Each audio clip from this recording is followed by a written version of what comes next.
Good morning. Good morning. It is so good to see you. Welcome, welcome, welcome, everybody. Welcome to all of those out there visiting us on Zoom. It's wonderful to have you here also in our worship space. And if we all just want to look, I don't know if you guys can see the little white light above the exit sign there, but anyway, wave at all the good people joining us, because our congregation is usually swelled by another 50 people or more who have found that worshiping at home suits them best. So welcome, everyone. It's great to have you here. Welcome to the Unitarian Universalist Church of Buffalo. I want to welcome all the folks who are here for the very first time.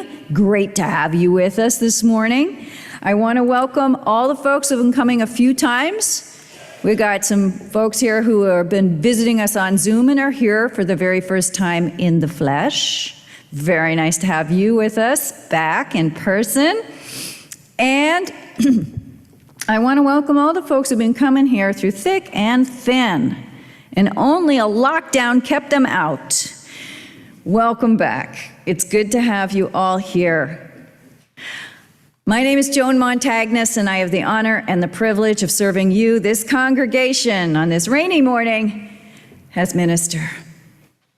So I have some announcements. There's all sorts of announcements printed in your order of service, and I draw your attention to those. But I do want to hold up that we are having a congregational meeting after the service today at 11:45 in the sanctuary. And anyone who wants to be at that meeting on Zoom, it is the same address, the same Zoom address as the worship address. So y'all come. I also want to remind you about the listening restorative practice circles. We know that when we listen to one another with open hearts, we might not always agree with one another, but we can listen and understand each other a little bit more deeply. Maybe we can even grow closer even though we disagree.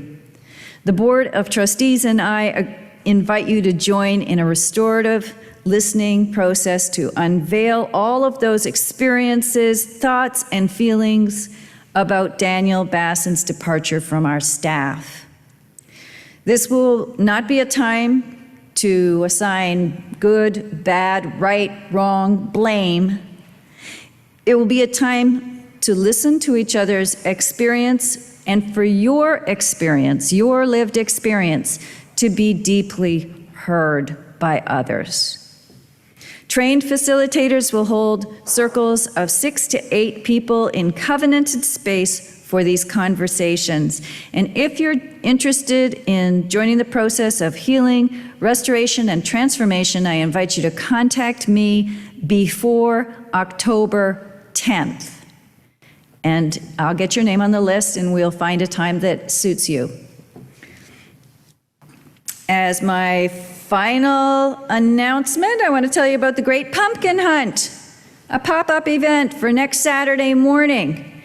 I invite you to join me in hunting for the great pumpkins for your home, the perfect pumpkins for your home. We'll carpool out to a farm stand yet to be determined, but I will know what it is by next Saturday, where we can find not only pumpkins, but also other autumnal decorations, flowers, baked goods, fruits and veggies, maybe even a petting zoo of baby farm animals for the kids. Fun for the whole family. Y'all come. We'll meet Saturday, October 9 at 10 a.m. for carpooling and, the map for wherever we're going. So I welcome you to come and join me on that little escapade of fun. That's enough announcing. We make these announcements because they are ways that we join in community, we build community, we unveil the bonds that bind each to all. And that's why we gather. We gather here to inspire and transform and worship. So now let's take a deep breath. And come, let us worship.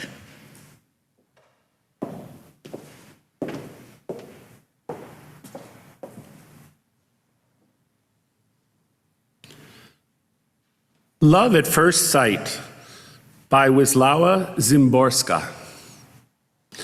They're both convinced that a sudden passion joined them. Such certainty is beautiful, but uncertainty is more beautiful still.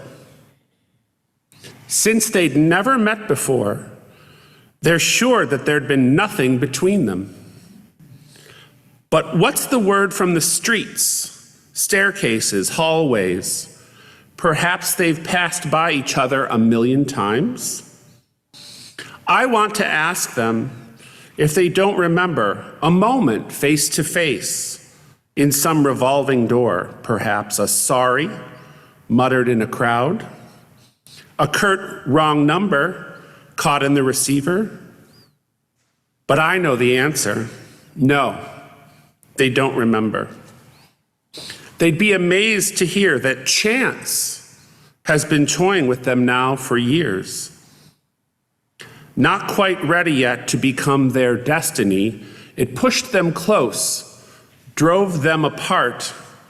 It barred their path, stifling a laugh, and then leaped aside.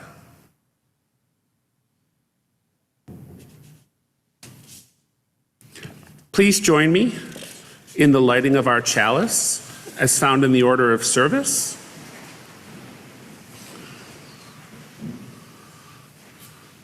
We gather in loving community, inspiring one another to transform ourselves, to create a more just and compassionate world.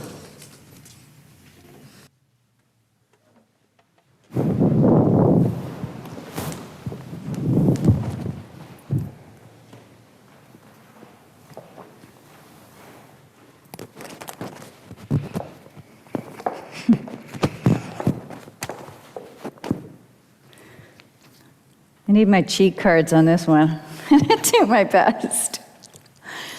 Why do we walk every street, every block, and ask all the people in turn, saying, please, if you see a large thing that is not, won't you beg it for us to return? Have pity on three who will never be free till we've told you the tale of our wrong. The story is gory and scary and hoary. I'll try not to make it too long. Without a coat, without a hat, without a head it came. The thing, the fearsome thing, it followed and called us by name. By the holes that reeked in its bleeding cheeks, we guessed that the thing was blind. But I had a knife, and Jim had a frog, and Matt had a very good mind. It had no knees, no shins, no feet. It probably had no name, but it followed us hard through a dozen backyards till up to our hideout it came. The thing, it started to sing. It warbled, it chortled our names, then clapping and snorting and clapping its hands, straight into our hideout it came. Well, I gave a gulp, and Jim turned to pulp, and Matt closed his eyes in alarm, for we saw as it elbowed its way through the wall that the thing didn't even have arms. Well, I dodged to the left. Matt and Jim hung a right, and we took off to the end of the street. But looking behind us, a near heart attack, for the thing was beginning to eat. And what to our petrified eyes did we see as the thing was munching apace? It was eating its very own stomach and wearing a satisfied smile on its face. Well, I was sick, and Jim was sick, and Matt made a bit of a mess. But the thing gave a cough, and we took off, and it wheezed down the street after us. And on we careened. Nope, not yet. And it was a pity as we tore through the city, to see 6 little legs flying, and always behind us, the thing would remind us of unwelcome methods of dying. And on we careened till we reached a ravine where Matt thought it might have appeared, and onto a grave at the end of the paving. We waited for it to draw near. Well, the thing kept on shedding its body like bedding by the light of the silvery moon. One shoulder a vest, 13 ribs and a chest. We saw there'd be nothing left soon. But quick as a trice, Matt grabbed for the knife and he waved it 3 times in the air. Then cunning and brave, to the pit of the grave, he threw it down for a dare. And the thing slithered in with a sad little grin. Sad little grin, as if it had hoped to be friends. We pelted down dirt till our fingernails hurt and filled the grave in with both ends. But sorry to say, and more sorry to tell, when we opened the top of the cave, we'd waited too long. The thing was all gone. There was nothing at all in the grave. Well, Matt started crying. The thing was just trying to be friends with him, Jim and me. And letting it die was a cowardly deed. It had merely wanted to be. So there in the green of the gloomy ravine, we cried for the wrong that we'd done. Wherever we went, whatever we meant, the thing was eternally gone. And that's why we walk every street, every block, and ask all the people in turn, saying, please, if you see a large thing that is not, won't you beg it for us to return?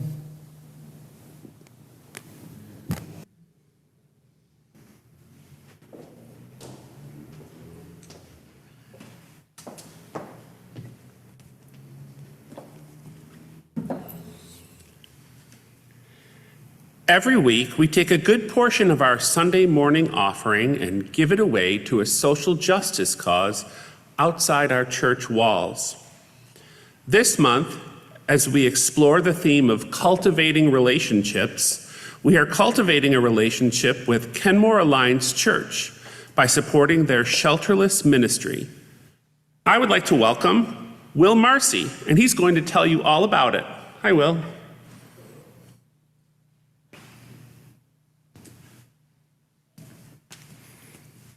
Hello, I'm Will Marcy from Kenmore Alliance.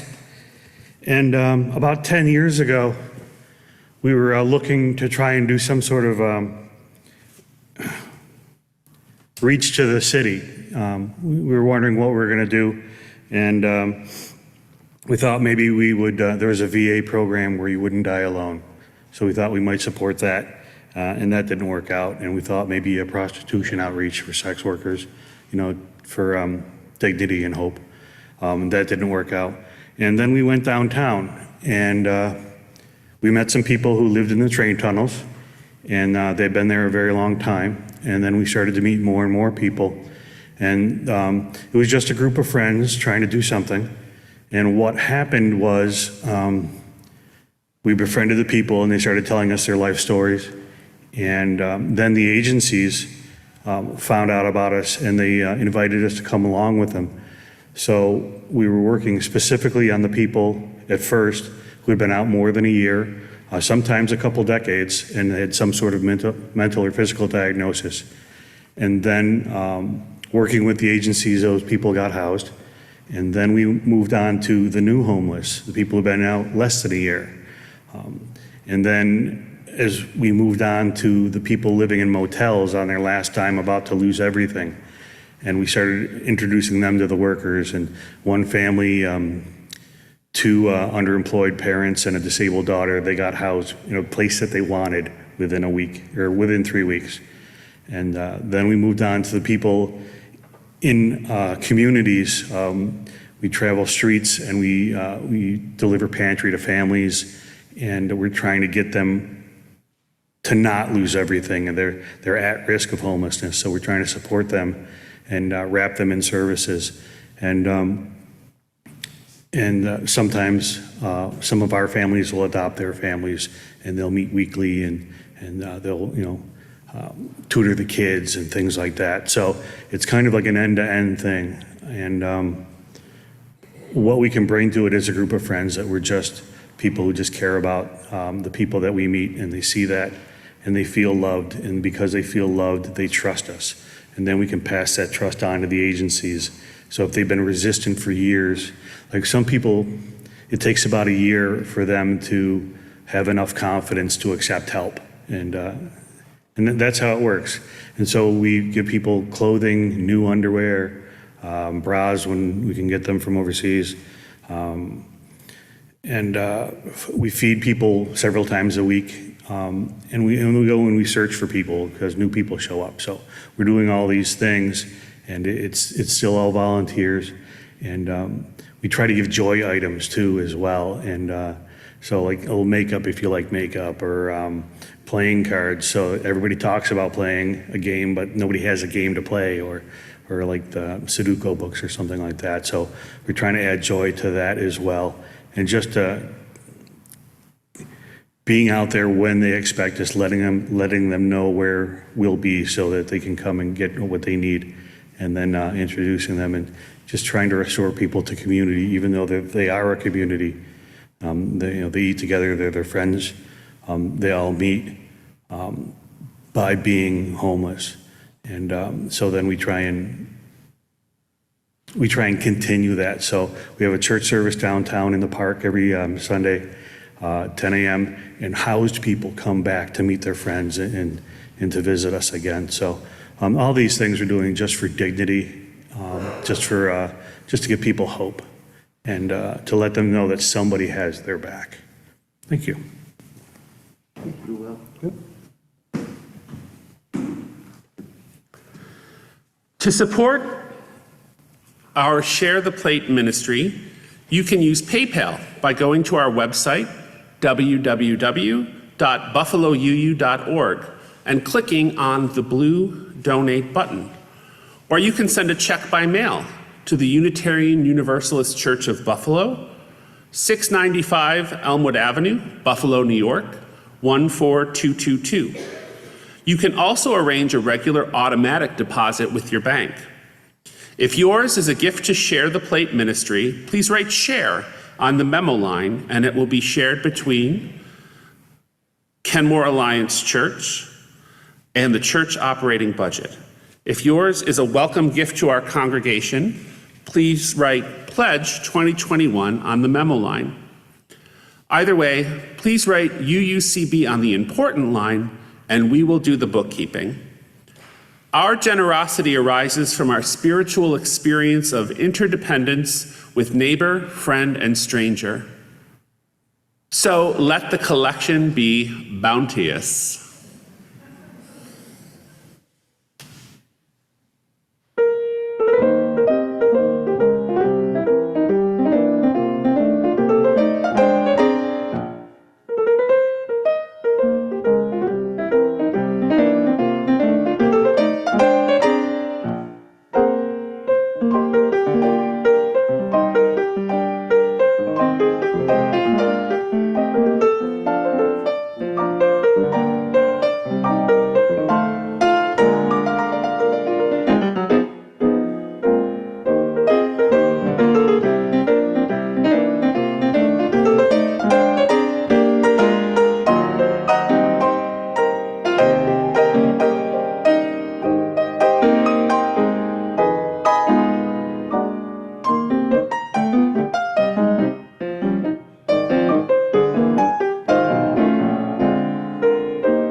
Douglas Steere, a Quaker teacher, is often quoted as saying, "The ancient question, 'Who am I?' inevitably leads to a deeper one, 'Whose am I?' Because there is not identity outside of relationship. You cannot be a person by yourself. To ask, 'Whose am I?' is to extend the question far beyond the little self-absorbed self and wonder. Who needs you? Who loves you? To whom are you accountable? To whom do you answer? Whose life is altered by your choices? With whose life, whose lives is your own all bound up, inextricably, in obvious or invisible ways?"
If you were a kid growing up in Toronto, the time I was growing up in Toronto, and perhaps sometime afterwards, the poet Dennis Lee was more familiar to you than any old upstart, flash-in-the-pan TV American show called Sesame Street. Every kid in my neighborhood knew Dennis Lee and his rhymes, especially the poem Alligator Pie. Alligator pie, alligator pie. If I don't get some, I think I'm gonna die. Give away the green grass, give away the sky, but don't give away my alligator pie. Us slightly older kids knew some of the longer, more nuanced of Dennis Lee's poems, like The Thing that I recited more or less this morning. For years, I thought that The Thing was Dennis Lee's take on Coleridge's rhyme of the Ancient Mariner. But as I was revisiting the poem this week, and I just happened to have my little prop here, as I was revisiting the poem this week, I opened up the book, and there was some writing at the top that I hadn't quite noticed before in all these years. Robert Service meets Martin Heidegger. Ruh-roh.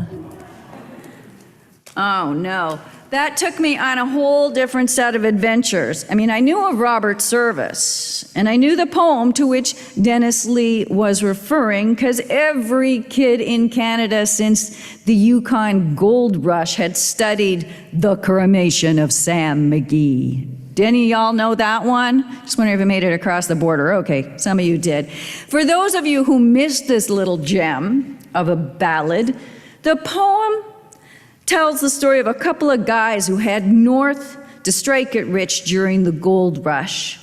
And Sam McGee, one of the guys, Sam McGee from Tennessee, couldn't get used to the Arctic cold and he freezes to death. But before Sam McGee dies, he asks his friend to make sure that his body is cremated because he can't tolerate the idea of being forever frozen in an eternal, icy resting place. Well, after that, much of the poem is about mushing through snow with Sam McGee's corpse tied to the dog sled, until at last the narrator finds an old shipwreck. Well, he stokes the ship's boiler with planks, stuffs Sam's frozen body into the flames, and shuts the boiler door. Then the narrator goes out for a walk, and here are the next lines. I don't know how long in the snow I wrestled with grisly fear, but the stars came out and they danced about ere I again ventured near. I was sick with dread, but I bravely said, I'll just take a peep inside. I guess he's cooked, and it's time I looked. Then the door I opened wide. And there sat Sam, looking cool and calm in the heart of the furnace roar. And he wore a smile, you could see a mile, and he said, please close the door. It's fine in here, but I greatly fear you'll let in the cold and storm. Since I left Plumtree down in Tennessee, it's the first time I've been.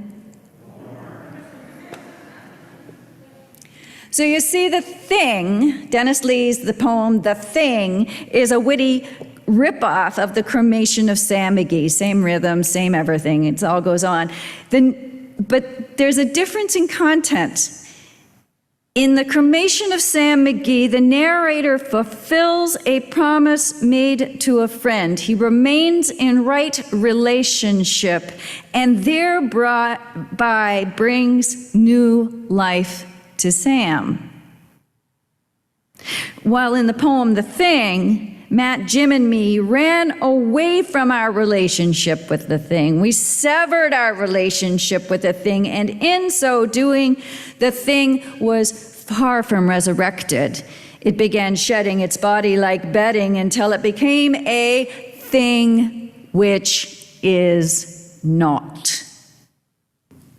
Which brings us to Heidegger. Now, don't go thinking that I'm some sort of philosophical egghead, because I am not. In fact, to figure out what Dennis Lee was trying to do by bringing a philosopher into a children's poetry book, I went to the best source of all philosophical explanations there is out there, and you guessed it, the internet. Yes. And in particular, a little video entitled Heidegger for Dummies. That would be me. This is what I learned. And it's pretty good stuff. I'm trying to figure out whether it's common knowledge now because of Heidegger, or whether he just uses a lot of highfalutin language and big books to make it seem important. But it's important to pay attention to. This is what Heidegger said. 3 things. First, he said, and this is why we have ill of the soul. Our modern humanity has a soul sickness. These are the 3 things he said. He said, first of all, we've forgotten to notice that we're alive. We have forgotten to even ask that question, who am I? We've forgotten to notice that we are alive. Only rarely in fleeting moments of sheer astonishment are we in touch with our own existence, our own being, and the being of every other person and creature and inanimate object out there. Only rarely do we notice that we are alive. All the rest of the time we're in danger of falling into a sort of living in death, a nothingness, a thing which is not. So that's the first ill. We fail to notice that we are alive. The second ill that Heidegger points out that we have, an ill of the soul, is that we've forgotten to notice that all being is connected, interrelated, interdependent. Our day-to-day existence keeps us focused on little things, self-service, self-centeredness. We treat each other and the earth as means to ends and not as ends in and of themselves. But in those rare moments when we do notice that all being is connected, that there is a unity of being, at those moments we are filled both with an impulse toward generosity and a motivation toward justice.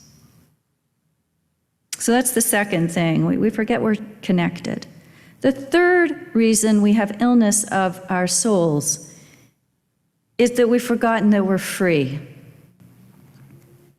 Forgotten how to be our authentic selves. Rather, we are stuck in definitions made for us by power structures not of our own making.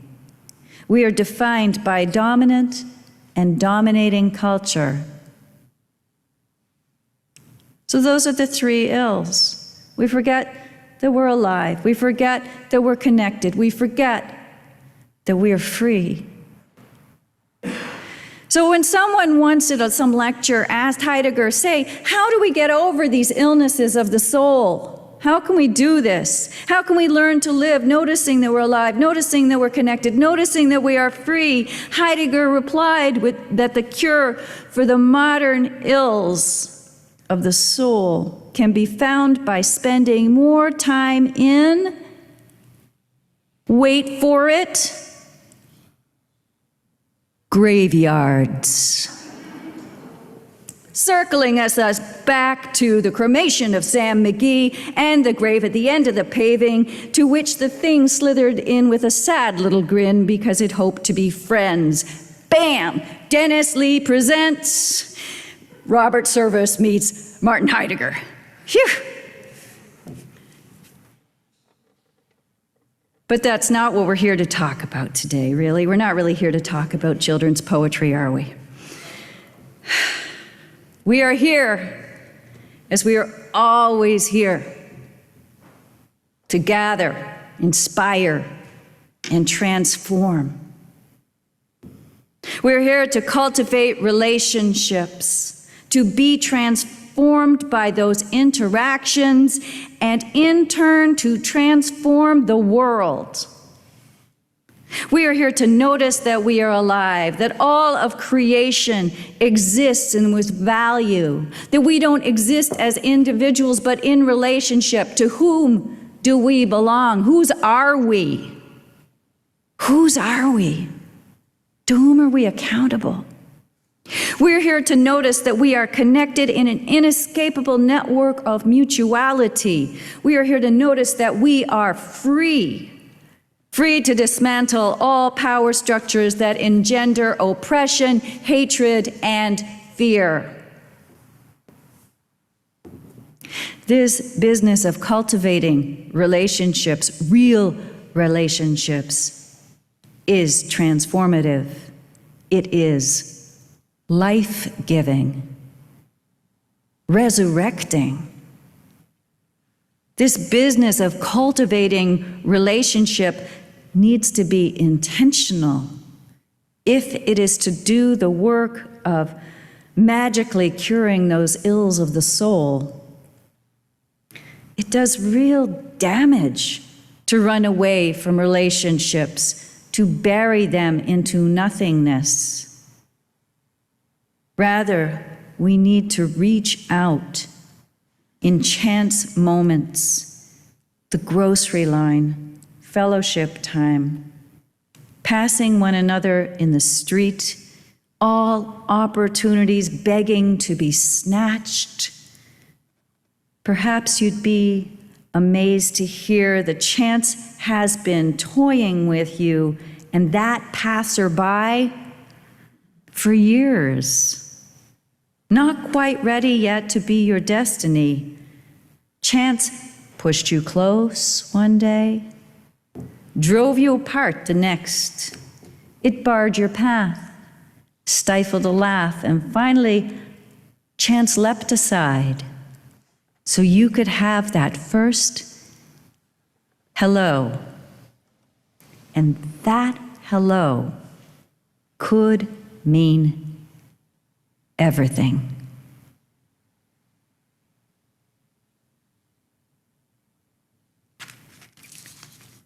Let's join in singing. May you be filled with loving kindness as printed in your order of service.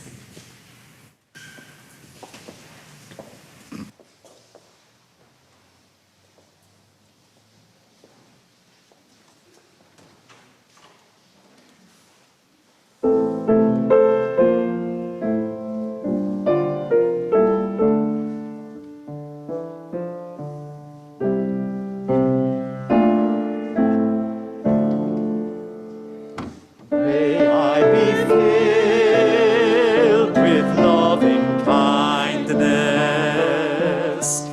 May I be well. May I be filled with loving kindness. May I be well. May I be peaceful and at ease. May I be whole. May you be filled with loving kindness. May you be well. May you be filled with loving kindness. May you be well. May you be peaceful and at ease. May you be whole. May we be filled with loving kindness. May we be well. May we be filled with loving kindness. May we be well. May we be peaceful and at ease. May we be whole.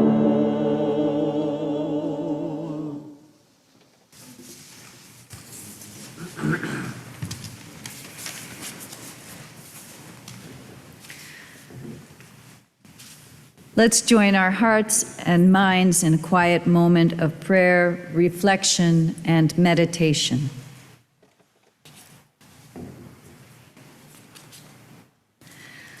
Let us give thanks for the opportunities to love, those opportunities that present themselves in the turmoil of life, where light catches the tears in another's eyes, where hands are held and there are moments without words. Let us be present. Let us seek to be present to another's pain, to bathe another's wounds. Let us not defend ourselves against the discomfort of unruly emotion, nor seek to close down our hearts, for fear a new love will come to shake our foundations. Let us instead be open, For in taking care of another and ourselves, we become whole.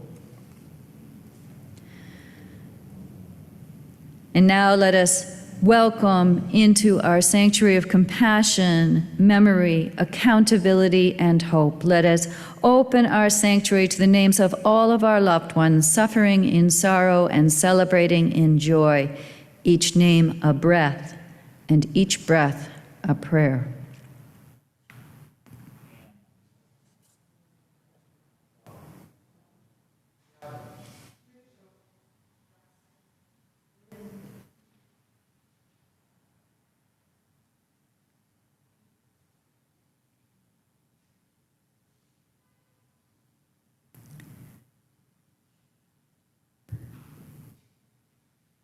The breath of nature is upon us. The spirit of life is within us. The community of love is among us. So be it. Blessed be. And let the church say, Amen. Let's join again in singing, Answering the Call to Love, as printed in your order of service.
Please join me in extinguishing the chalice as written in your order of service.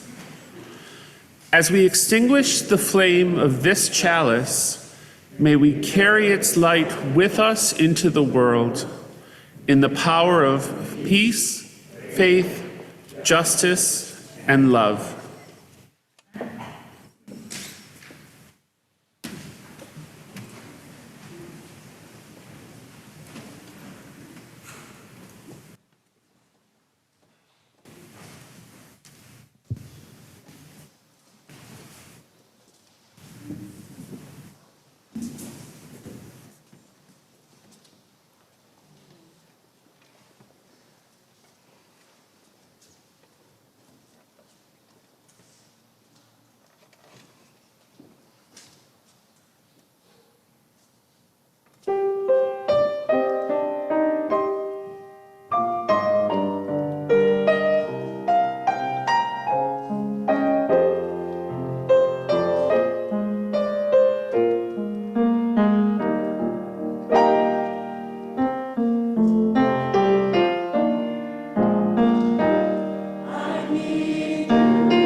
Discover here the way our voices rise and fall in harmony and dissonance and hope. Claim here your freedom. Choose love. Choose to live in joy, gratitude, and wonder. Remember, you are blessed. Remember, you are a blessing. And above all else, remember, you are not alone. You are never alone. So be it. Blessed be, and let the church say, Amen.